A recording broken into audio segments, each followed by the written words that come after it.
Denise Rolark Barnes. Welcome to Let's Talk at WIN TV. I am so honored to have with us today a guest that is very well known in the DMV, but to introduce him to others, and that is none other than Pierpont Mobley, who became interested in civil rights, politics, and government after experiencing his own challenges in discrimination while growing up in Washington, D.C. He used his master's degree in legal studies from Antioch University School of Law to focus his career in the areas of civil rights, human rights, and equal opportunity employment law. He started his career with the National Security Agency and then went on to the White House to serve under the administrations of Presidents Lyndon Johnson, Richard Nixon, Gerald Ford, and Jimmy Carter. And he had many significant achievements over the years, which I look forward to talking to him about. But two of his proudest moments marking the highlights of his government service include being the first African American to be appointed in the professional position in the White House Office of Personnel, and number two, writing the first affirmative action program for the White House and the executive offices of the President during the Carter administration. Before retiring from federal service after 32 years, Pierpont worked for the Department of the Interior as the Chief of Compliance and Adjudication for the Bureau of Mines and as the Branch Chief of EEO for the Department of Agriculture Soil Conservation Service. His work in agriculture and his support for black farmers helped to bring national awareness to the black farmers' plight, which was the impetus years later of a major financial settlement for the farmers by President Barack Obama. He currently serves on D.C. Congresswoman Eleanor Holmes Norton's Service Academy Board, a former mayoral appointee on the D.C. Office of Human Rights Commission and Office of Administrative Appeals. His long-standing commitment to his community and activism has garnered him the respect of many in both business and political circles, which is why we are honored to have him with us here today. Welcome, Mr. Mobley, to Let's Talk on WIN TV. Welcome. Thank you so much. Thank you so much. I'm honored to be here. You know, we tried this before, and we're very excited that you're going to be here because you're, I guess, initiating or inaugurating our new studio. And but what's more important is the fact that you have published a book. I gave the brief details of your life story, but it's all detailed. You left a few things out, but still pretty much detailed in your book, Black Side of the White House. And I understand that you launched the book recently in front of a large audience that included Congresswoman Norton and a lot of notable city leaders and community leaders.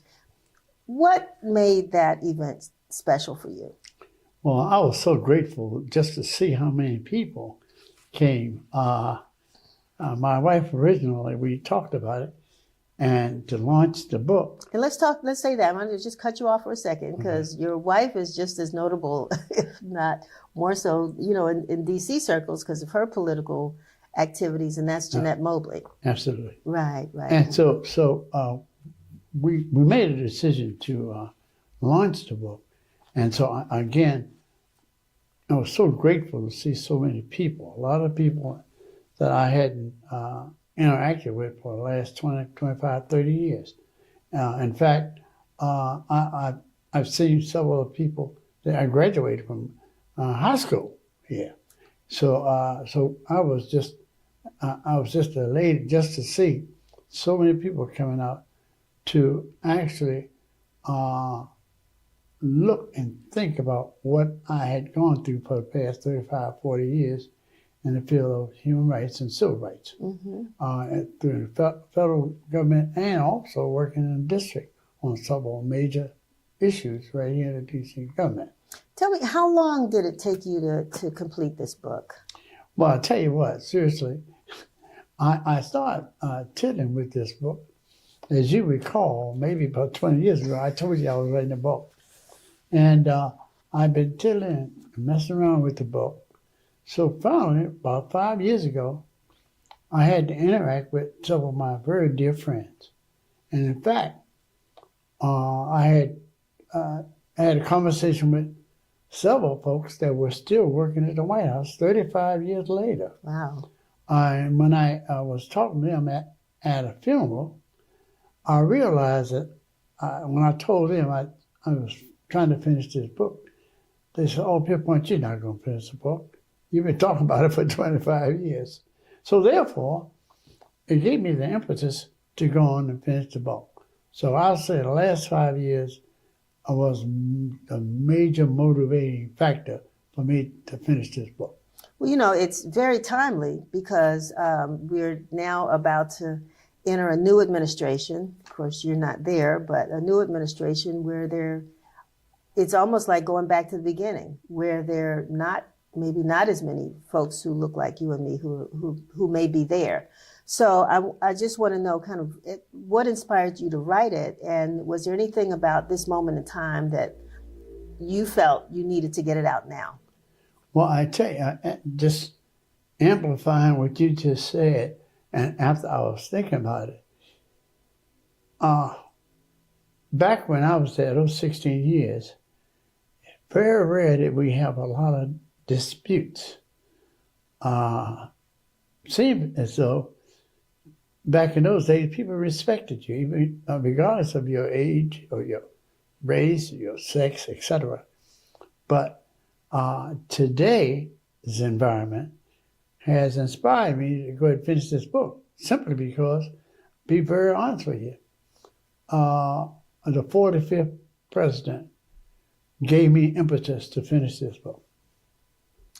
How so? I mean, what was it Well, that really sparked that? Well, the reason why I'm saying that, because at that time, 5 years ago, President Trump was still in office. And four of the people that I saw at this funeral were still there working for Mr. Trump. Mm. As a result of that, they were comparing how it used to be 35 years ago, as opposed to how it is today. 35 years ago, we respected one another. We didn't have all the tension, but they emphasized how toxic the environment was there working there. And so when I finished interviewing them, I was hyper that I had to finish this book. I had to finish it. And that's where I am at this point. So I want to go back because, again, 35 years ago, and we talked about this a little earlier, how a lot of folks who are now Washingtonians came to Washington to work for the federal government. Is that what brought you to D.C.? Well, no, you're from D.C. I was born here. That's right. I was born here. I make reference to the fact that how did I get this crazy name, Pierpont Moy. And in that, is my understanding of, I was born at Freedman's Hospital, which was on the same campus of Howard University, and a white female nurse told my mother and father, who were both sharecroppers from South Carolina, told them that I had a smile on my face and that I was going to have some money. So with that in mind, I often laugh about it because being in human rights and civil rights for all these years, money didn't catch up with me. I think I passed it. So, well, it's never too late. It's never too late. That's and who true. knows, with this book, That's which, true. we're so glad to have here at the table with us, it just may inspire, who knows, you might really get, what you're looking for, with the publishing of the book. But, you still entered the federal government. Or what was the landscape like? That's what I'm trying to figure out. Well, landscape, when I entered the government, I had previously worked for the Metropolitan Police Department. Okay. I passed the test, and my mother and father, my mother said, well, you don't want to be on the police department. So as soon as I passed the test and I started working